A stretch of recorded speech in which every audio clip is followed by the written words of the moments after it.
It's just becoming downright sociopathic. That's the reality of it. I don't care, Marjorie Taylor Greene, Candace Owens, I don't care what you used to think of these people. If you used to, at one point, hold them in high esteem. But no longer in good conscience can I certainly do that, and neither should you. Sam Rajovsky here behind the What's Right microphone. Greetings, friends. Welcome to the program, sam at what'srightshow.com. That is my email, at What's Right Sam on X, formerly known as Twitter. Now, the latest installment of Look at Me, Pay Attention to Me, click on my links, watch my podcast, make me money, build my brand, all at the cost of integrity and truth, is the Charlie Kirk bullet assassin story. Now, it's one thing for the Daily Mail to publish a piece, a headline, which they did yesterday, actually overnight, day before last. Bullet used to kill Charlie Kirk did not, emphasis on not, match the rifle allegedly used by the suspect, Tyler Robinson. And that's according to a new court filing. Now, who filed this? Who filed this? Where do you think that court filing came from? Of course, from his defense attorneys. Now, let me just first off understand, I get that if you grew up watching, detective shows and police procedural dramas, it was always presented that bullet evidence is dispositive proof that a certain bullet fired from a certain gun matches the two, right? You could prove scientifically that a certain bullet had been fired from a certain gun. The idea behind it, of course, is that the barrel of a gun, as the bullet passes through it, every barrel's a little bit different, so it marks the bullet a little bit differently. This is nonsense. I mean, yes, there are certain guns that have telltale signs. Many do not. And this stuff has been hashed out in court. And if you know a little bit about criminal law, you understand that this is the case. Now, everybody's going to read this. Everybody is going to read this as the bullet didn't come from Robinson's rifle. This is bunk. And it's one thing for the Daily Mail to write a just an absolutely terrible story like this, but it's another for people on our side to do this. And the reason it's so abhorrent is you are tainting the jury pool, people who are prospective jurors in Utah who may end up on the jury deciding Tyler Robinson's fate, could be presented with mountains of evidence that Tyler Robinson did it.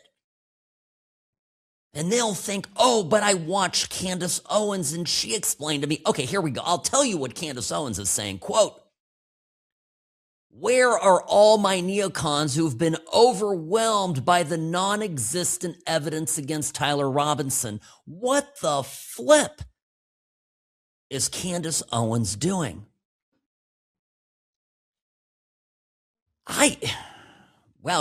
She basically tells, I guess is she speaking to me?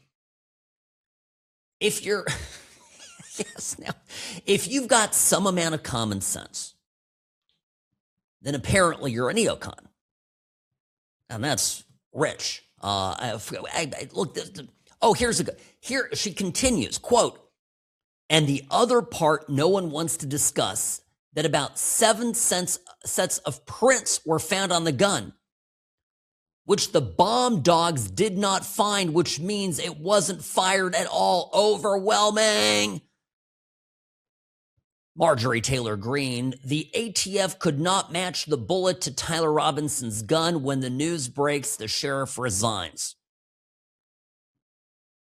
And Ed Krasenstein, who's a liberal blogger, wrote on X, "Major development, Charlie Kirk assassination case, new defense court filings, drop a bombshell." Well, at least Krasenstein acknowledges it's coming from the defense. You know how this works, by the way? You know, the prosecutor can't just make stuff up. And, in theory, the defense attorney can't either, but the defense attorney gets a lot more leeway in their court filings, the defense does, than the prosecution. The prosecution has a duty, first of all, to turn over exculpatory evidence to the defense, meaning any evidence that would help exonerate the defendant. And they have a higher duty, and I'm simplifying this a little bit, I realize this, of truthfulness. But the defense, the way our system works is that a defense attorney within, I can't lie to the court, but if there's a shred of anything he can hang his hat on, he's going to make the most astounding argument just to save his client. And that's how this is. And these people are all the conspiracy theories sell, and it gets people to tune into the podcast and click on the links and follow these accounts. And it's all for clicks. It's all for money. And in a nightmare scenario, this Tyler Robinson guy, who, if to me appears guilty as sin, walks. Do you know what happened earlier this week? The court, we got some insight, by the way, in the proceedings as to who all was interviewed for the probable cause affidavit. So the probable cause to go and investigate and ultimately charge Tyler Robinson, the people, it was his family. You think his father is lying about this? Is that really what you think? You think that this close-knit family that had their kid go off the rails because he got nonsense crap put into his skull by a bunch of, liberal left-wing professors and going online and into the, into the Reddit rabbit hole, as it's called, who had a trans boyfriend, girlfriend, whatever F that was? You think that this father, you think that this mother, you think that these siblings went and testified in court because they're part of the conspiracy to send their son before a firing squad? Do you understand how stupid these people? And the thing is that the sad thing is that Candace Owens is a lot of things, but she's not dumb. She's doing this on purpose. And for the sake of her personal brand, for the sake of her money and financial reward, she's perfectly fine with creating a scenario where the killer of Charlie Kirk could be let off. I don't know. This just absolutely rankles me. People need to, and again, I'm just going to come back to this again. The question of the bullet. Here is what would be interesting to me. If you suddenly discover that the bullet is a different caliber than the gun that was allegedly used, right? Oh, it's a 30-06. Oh, really? The bullet was a .223. Okay, that's something, but that's not going on here. The recovered bullet, do you know how fragmented the bullet was? It had smashed into a bunch of pieces. So it is true. The FBI and the ATF, they couldn't match the bullet to the gun, but not because it lacked, marks on it that would tie it to the gun. It's because the bullet was destroyed. This is how people lie. Yes, the statement, as a matter of fact, is truthful, and that's why the defense attorneys are used to give, the bullet couldn't be matched to the gun. And then Candace Owens, who was purportedly Charlie Kirk's friend, who has built a business for herself, trashing his widow, making up ridiculous stories about how Israel was behind Charlie Kirk's death and maybe Erica Kirk was in on it, now comes with this. I am so disgusted. I really, really am. By the way, the fingerprints, this was a family gun, right? Do I remember this correctly? This was a hunting rifle the family used. Do people not know Utah? I mean, what the hell is this? The bunch of people had their hands on the gun. My guns have multiple fingerprints on them. Do you know why? Because when I go out in the desert and I shoot with my kids and my friends, we all take turns. Do people not understand? It's almost like, and these are conservatives, right? These are people who should understand how the Second Amendment operates. Robbie, I'm at a loss. Robbie, right now, if somebody went into your gun locker, would their guns have multiple fingerprints on them? I venture to answer that for most gun owners out there, unless they're real solitary kind of loner types, gun culture very much is, oh, let me try that. Let me shoot. Hey, you want to switch? I want to try your rifle. You try mine. This is totally normal. 8 sets of fingerprints. Of course. The guy had like 200 siblings, and I don't know. The trannies were out there shooting. I don't know. Whatever it is. Oh, my gosh. All right. Folks, my point here is this. You have to be on guard against a rising level of insanity. And of course, it's coming from the left. And I continue to call out the left. But where I am profoundly, fundamentally disappointed is when it comes from us. And I can't even treat these people as part of our movement anymore. They're sabotaging everything, including quite serious things like what I believe very important in our society is law and order and accountability. And these are people that scream every day, when is the FBI going to arrest, the Biden? When is Kash Patel going to do anything? And as soon as they're done saying that, then they are out there spreading lies about the Charlie Kirk case, literally helping the defense and ensuring that this guy has actually some possibility of being declared not guilty. They talk out of both sides of their mouth. Now, if I felt, folks, that this thing stunk, that the evidence wasn't there, that there were signs of manipulation, I would tell you. But every reasonable person inside TPUSA that's looked at this and viewed this has come out with the same answer. And by the way, Joe Kent, remember Joe Kent? Joe Kent is the guy who quit from the counterterrorism task force and wrote the letter and said, oh, we have no reason to go into Iran, has become a cause célèbre with the Tucker Candace Owens wing of the Republican Party of the Make America Great Again movement. This is the guy that it turns out was the one who shared a private screenshot of a conversation that Charlie was having with some people. You know the story? People inside TPUSA, what is his name? Andrew Colvert? He came out, he goes, look, the only explanation for this actual screenshot getting out is that it came from Joe Kent. And the reason for that is because I shared it with him in his capacity as a counterterrorism guy. We wanted to rule out that this wasn't some grand conspiracy. Did he find a grand conspiracy in his role inside the government? No. But what was he busy doing? He was busy feeding this information to Candace Owens, who was publishing it and talking about it. Oh, I have my sources. Sabotaging the real investigation. And then when he got, caught because he was leaking that and other stuff, writes this big letter and everybody, from Megyn Kelly to Tucker Carlson to Candace, oh my goodness, and let's come on our podcast and talk about how Trump is screwing the pooch.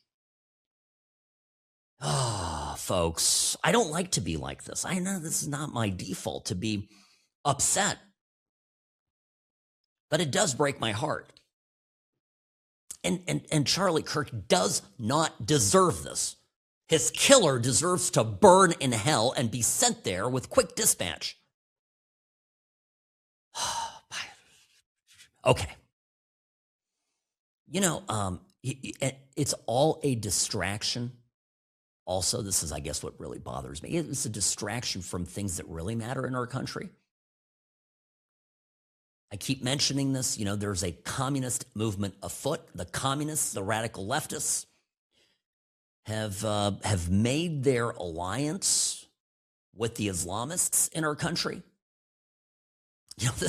This one audio tape was just leaked. This is fantastic. Michigan, of course, has fallen. Dearborn, in particular, there's these cities that are essentially, there just might as well be, somewhere in the Middle East, whether it's or Africa, right? Somalia, a lot of people there from that part of the world. Now, no problem with this. If you come to this country, you assimilate, you become a productive American, God bless you. But when you come to this country and steal billions of dollars and send it back to your hellhole country and basically deliver it in duffel bags through the Minneapolis airport, this is not the way. There is a Democratic Senate candidate, Abdul El Said, and he was on a conference call. This just leaked yesterday. But this goes back to March 1st, so exactly 32 days ago. And here we go, Democratic Senate candidate, this is what he said. He's like, I can't comment on this attack on Iran, on Operation Epic Fury. I can't because many in our community are sad about the Ayatollah getting blasted and sent to meet the virgins. This is going to destabilize the region. I also want to remind you guys that there are a lot of people in Dearborn who are sad today. Mm-hmm. Mm-hmm. So, I just don't want to comment on Khamenei at all. I don't think it's worth even touching that. During World War II, I wonder how many people in the U.S. were sad that Hitler died. When news of Hitler's death in the bunker beneath Berlin spread, I wonder how many people at home in the U.S. were like, sad day. Now, the reality is, there probably were some, right? But not a lot. There probably wasn't a single politician in the country looking to be reelected, whether it was for county dog catcher or for governor of a state. Not one politician was going,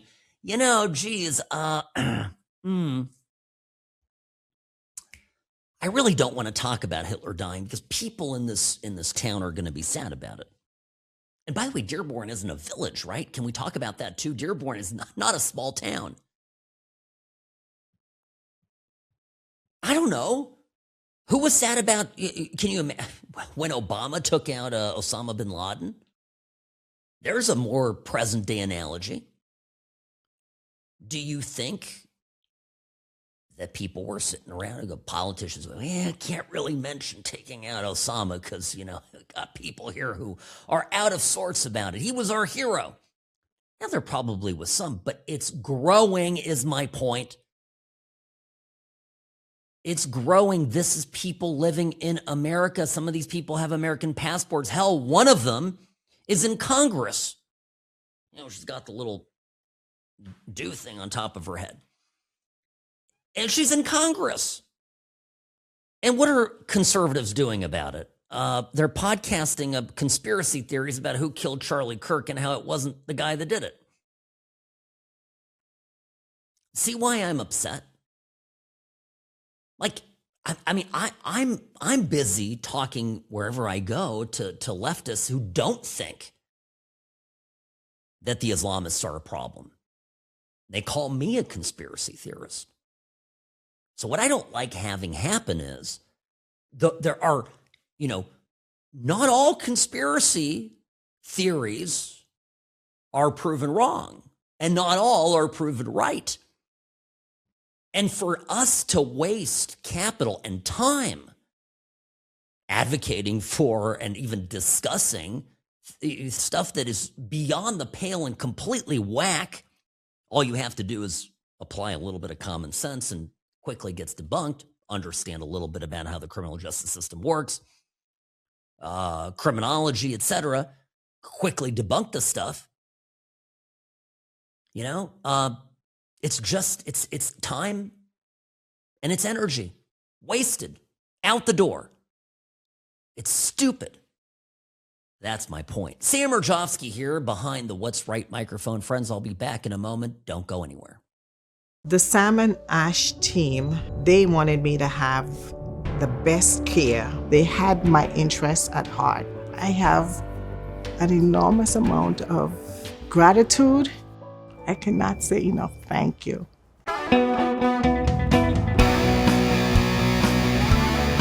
It is April Fool's. I know. Well, listen, it's not a holiday I celebrate. I have to be on guard with my kids. My youngest always does pranks. Ava's she's a prankster. So one year she printed up pictures of Pennywise, the scary clown, and put them all over the house. And I remember after I thought I'd already found all of them, I went upstairs in my bedroom to my bathroom, my toilet, and I lifted up the lid, and late at night, there was the last Pennywise hiding to give me a jump scare. Sam Rajovsky here behind the What's Right microphone. Friends, welcome to the program. Here is what is true, whether it's April Fool's or not. The insurance company, if you do not have an attorney representing you, will take advantage of you. And you can take that to the bank. Don't go at your injury case alone. Sure, there's, property damage claim, whatever you can handle. Probably, maybe. But the minute you get into anything more complicated, you just wait and see. They will do everything in their power to save themselves money at your expense. Don't do this. It doesn't matter if the accident happened last month, last week, a year ago. Call Sam and Ash Injury Law today. Get an opinion. Talk to somebody. And don't just run things through AI. It's not going to help. A lot of the stuff in there is nonsense anyway. And still, at the end of the day, it's just a nice letter. It doesn't get anything done. The insurance company will not take you seriously just because you've worded things in a good way. It's not how the system works. Sam and Ash Injury Law. No recovery, no fee. No money up front. Easy peasy. All right? And a quick phone call takes this whole burden, this thing that you're dealing with, off your plate. So you don't have to deal with it anymore. And that's most of it right there. samandashlaw.com, 800-304-2000. Because you deserve what's right. All right, folks, a couple of stories here to touch on. Big decision yesterday from the Supreme Court. This is an 8-1 ruling. Whenever I see an 8-1 ruling, I think, okay, this is about as solid as it gets. Who do you think was the lone dissenting voice? That's right, Ketanji Brown Jackson. The DEI justice. Oh, my goodness. Ketanji Brown Jackson, listen, Sonia Sotomayor is a genius compared to Ketanji Brown Jackson. This case is bans conversion therapy for minors. Now, there's been some confusion out there about this. Some confusion. People are this law. It's good. This is a good decision. This was legislation that was passed in Colorado that basically banned therapists from telling a boy or telling a girl, no, you really are a boy. You're not trans. You're not. You're confused. You've got depression. You've got other, mental issues, but you're a boy. And they actually, in Colorado, there's such wacko leftists out there, they passed a law telling therapists that it was criminal to affirm a child's gender. The Supreme Court came in and said, nah, this is nonsense. Doesn't work. Now, the fact that Ketanji Brown Jackson tried to uphold this law even as, and this was Matt Walsh has been following this from the beginning, even as her fellow liberals went against her, Matt Walsh said, just proves again that she is the most unfit, unqualified, and unhinged lunatic to ever hold a seat on the Supreme Court. This is absolutely right. This is good news. Do you remember the young Ukrainian immigrant who was violently slashed, hacked to death by a serial offender, repeat offender? And this is, well, the whole story, this was a terrible story. Irina Zarutska was her name. And in Providence, Rhode Island, they put up a beautiful mural of her, okay? And this mural, apparently is getting taken down. They're painting over the mural. Now, the mayor there, his name is Brett Smiley. What a name, Brett Smiley. He's a Democrat. He criticized the motives of the backers, the people that paid for the mural to be put up. Here's his quote. Now pay attention to this. The murder of the individual depicted in this mural was a devastating tragedy. But, and again, this is the Democratic mayor there in Providence, Rhode Island, but the misguided, isolating intent of those funding murals like this across the country is divisive and does not represent Providence. Now, there's a Democratic socialist that's running for mayor, and this is part of the story. I keep telling you about these communists out there. And it's a problem because the other Democrats are terrified of being run out. If you're a leftist, you're going to vote. Are you going to vote for the far left person or the ordinary leftist? They're all trying to out-commie each other, is my point. You know what he said? He found himself in agreement with the mayor, Mr. Smiley. Quote, we're seeing a right-wing movement that is exploiting the death of the refugee for purposes of trying to spread division, right? These are all the same people that named elementary schools after George Floyd. And who was George Floyd? I mean, he was a degenerate. I mean, what else am I going to say?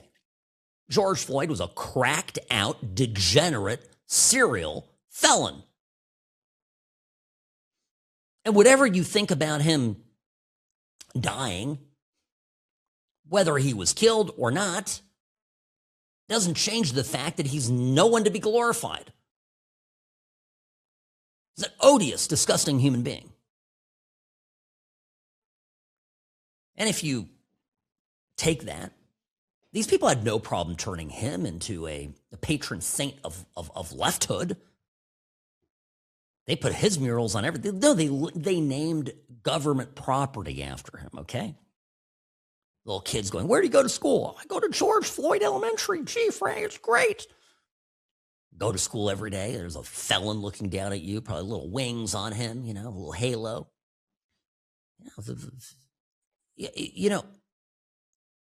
It's right. Okay, Robbie, tell me. Hey, look at how they're turning Charlie Kirk into a monster. Charlie Kirk gets murdered in cold blood. His family is forever going to see the images of his neck getting blown to bits.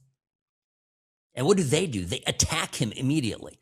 Yet if I go out and say that George Floyd is a felon, well, I just wait for the consequences of those remarks to catch up with me, right? This is what communists do, okay? So it's not about Irina Zarutska. It's not about the fact that the system run by liberals repeatedly allowed the man who murdered her to get out of jail over and over and over again. It's about the fact that the left will, by order of force and using the powers that they have when elected to positions of power and authority within the state, to advance their narrative, to build their truth.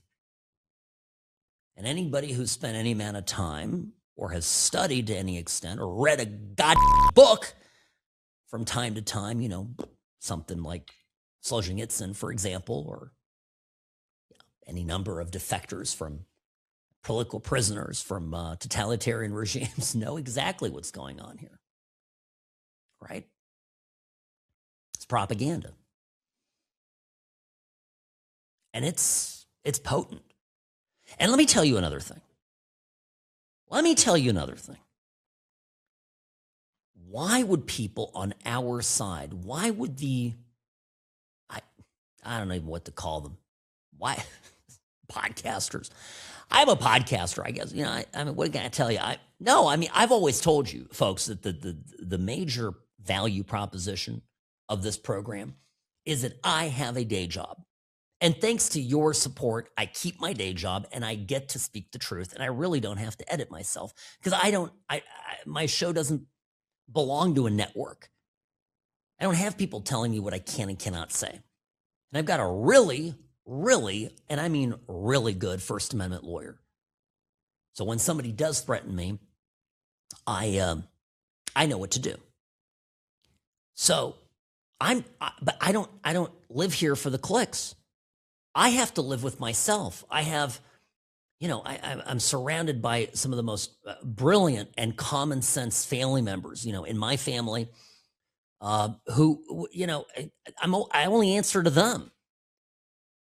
I can't, and I don't, by the way, another great thing is I don't have an undiagnosed mental problem. What are you laughing at? Robbie maybe disagrees. I don't. Somebody analyzed. I don't know if it was Candace Owens or it said basically like it's a persecution complex. Like there's actually something like fundamentally wrong with her. I'm not giving. I don't. Whatever. I'm not here to psychoanalyze anybody. I'm just telling you it's abhorrent what they're doing.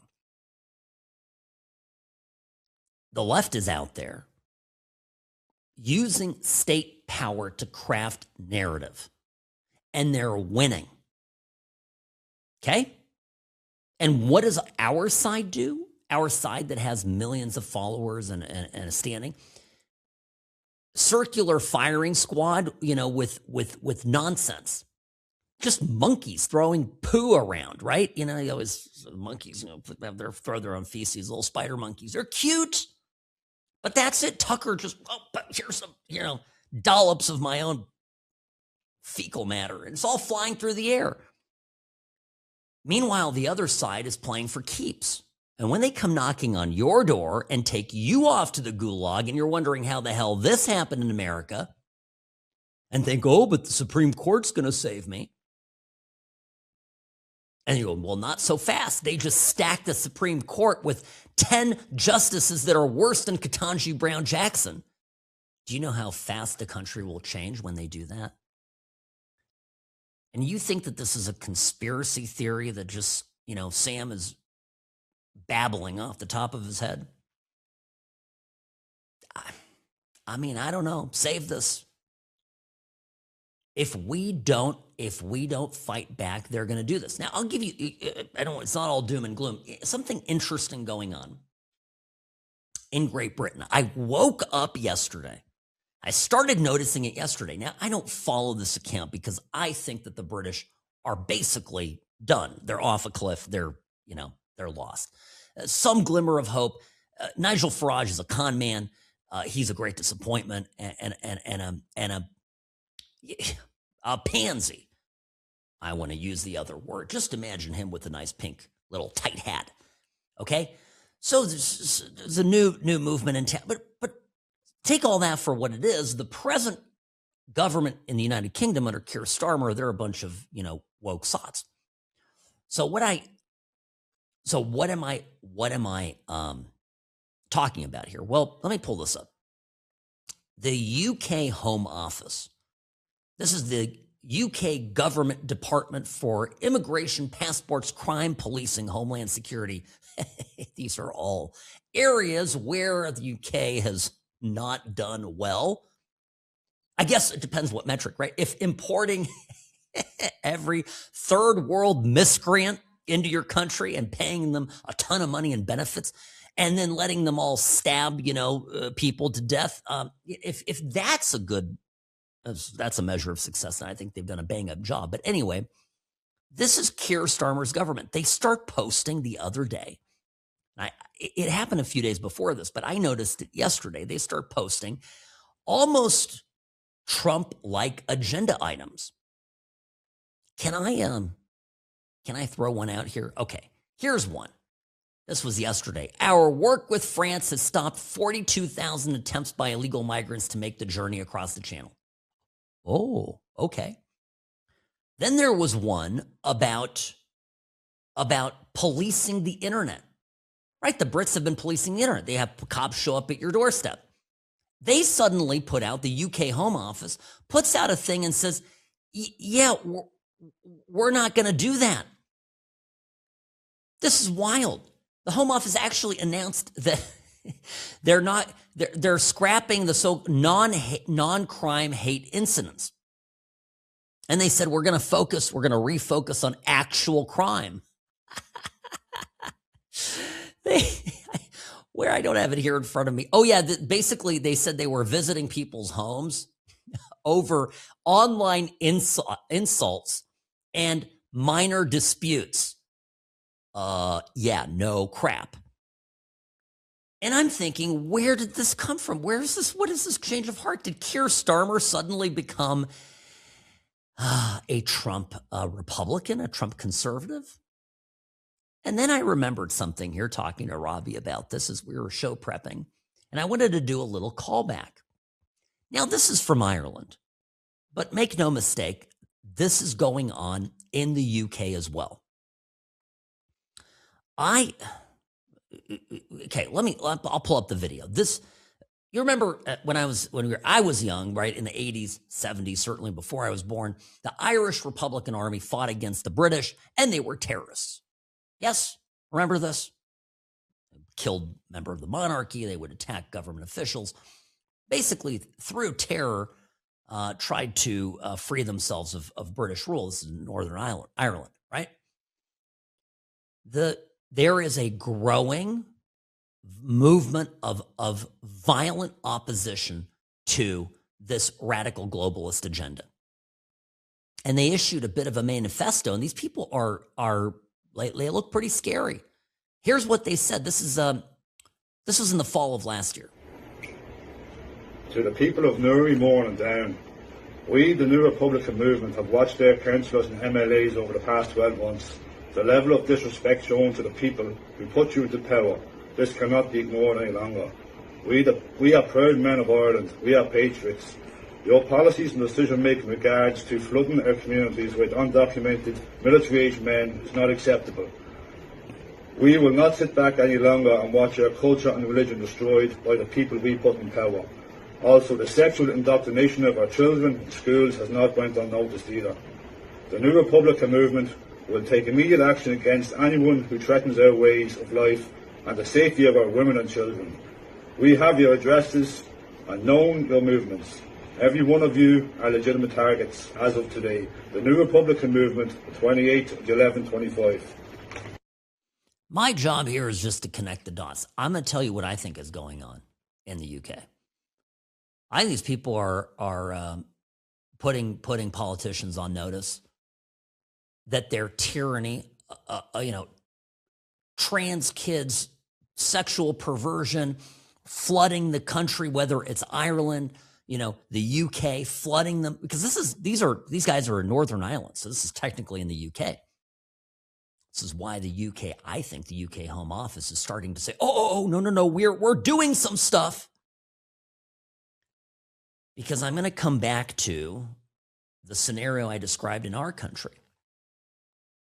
What happens when the Democratic Socialists, read communists, take over the government, gain control of Congress and the presidency, stack the Supreme Court, as I described, with 10 extra Ketanji Brown Jacksons, and all of a sudden there is no freedom of speech. They shove the trans thing down our throats. They start building radical mosques in every neighborhood. And when this happens, what do you think is going to happen here? You think that patriots are going to take that laying down? I mean, the United Kingdom, the Brits have been emasculated. I'm sure there's some patriots left. Not many. We have way more in our country. And my fear, right, by dealing with this democratically and solving this problem democratically, it's a pressure release on what most certainly is going to be a civil war and a bloodbath. Okay? That's the reality. That's what I want to avoid. And, I can see that even some of the libs in England and Great Britain and the UK are starting to think the same way I am. Uh-oh, we better do something before it really gets bad, right? All right, got to run. Hope you're safe today. April Fool's Day. Keep a lookout if you've got kids like mine. Eyes on the back of your heads. Sam Urjovsky here on the What's Right Media Network, at What's Right Sam on X. Follow me there. And of course, get the podcast so you get the show first thing every morning, Monday through Friday. What's Right Show, powered by Sam & Ash Injury Law. See you tomorrow.